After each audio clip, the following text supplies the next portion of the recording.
ndani ya msimu. Yeyote atakanyaga yeyote kwa Yanga hii anakonda na maji. Hii Yanga ni zaidi ya mafuriko. Ukizuia hivi inakusomba. Hii ni zaidi ya mafuriko. Ukitaka kuzuia mafuriko kwa mkono yanakusomba unaondoka nayo. Yanga Afrika. Msimu Mavala umekuja msimu? Mavala nakwambia msimu Mavala. Utatoka kitambi.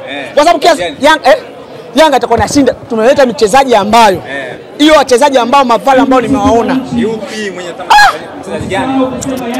Lakini mwalimu, Garibu kakasirika sana. Garibu. Msimu ambao umepita Simba amemaliza nafasi ya 3. Sasa hizo mmaliza nafasi ya 2 tena mnacheza game ya finali. Kwani msiwapongeza wameimprove bana mwalimu? Kwani mnataka kuwapongeza? Kwanza jambo la kwanza Mavala tuweke sawa. Msimu ndio wamefanya vibaya kuliko misimu yoyote iliyoumba. Narudia tena. Ya kwanza ndakaoelewe. Msimu wa mwaka jana Simba alikuwa ni bingwa ngao jamii, bingwa wa kombe la muungano. Msimu wa mwaka jana. Msimu huu Simba amekosa kikombe chochote. Hiyo timu improve amefeli. Makombe amefeli. Soma timu imeanzishwa kwa ajili ya makombe, mafanikio ya timu ni makombe. Mafanikio ya timu sio robo finali, sio nusu finali, ni makombe. Nimekuuliza mwaka jana ana ngao jamii, ana kombe la muungano.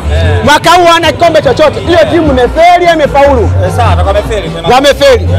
Na pili ukasema mwaka huu tuwapongeze kwa sababu wameshika nafasi ya 2. Sikiliza. Nafasi ya 2 ya msimu huu. Wewe Mavala ni shahidi. Nafasi ya 2 ya msimu huu ni kwa sababu tu wenye mamlaka na marefari ndio kusababisha nafasi ya 2. Kiuhalisia kiuwezo wa kustahili kushika nafasi ya 2. Wanataka kushika nafasi ngapi? Ni playoff na wenzake kina Kagera. Ni playoff kwa sababu msimu huu yani Simba atakao kucheza playoff ya ligi kuu. Ni ukweli wa Mungu. Msimu Mavala. Ni msimu ambao ni sasa na mtu ambaye anaenda kuchota maji alafu anachafua kisima. Msimu huu kuna scandals chafu. Kwa kuna scandal ya Dubai ambayo ilikuwa inazungumzwa kuhusu marefari. Marefari katika msimu huu wa Simba mtu katikati ya uwanja anakatwa, refari anaweka penalty. Tuliona wapi? Sawa mwalimu. Sikiliza. Tunaenda moja kwa moja. Tunaenda moja kwa moja. Wewe umetuambia kwamba Simba atakuwa kucheza playoff. Kwa hiyo marefa yani wamesababisha Simba hadi kushika nafasi ya 2. Yes, mchango wa marefari msimu huu. Marefari msimu huu wamesaidia Simba kushika nafasi ya 2, sio uwezo. Ona hii iko sawa mwalimu. Unaniambia mimi niko sawa wakati tushafanya interview mara nyingi sana kuhusu marefari? Sawa. Marefari hawa. Lakini sio kucheza playoff. Sikiza. Playoff wangecheza brother.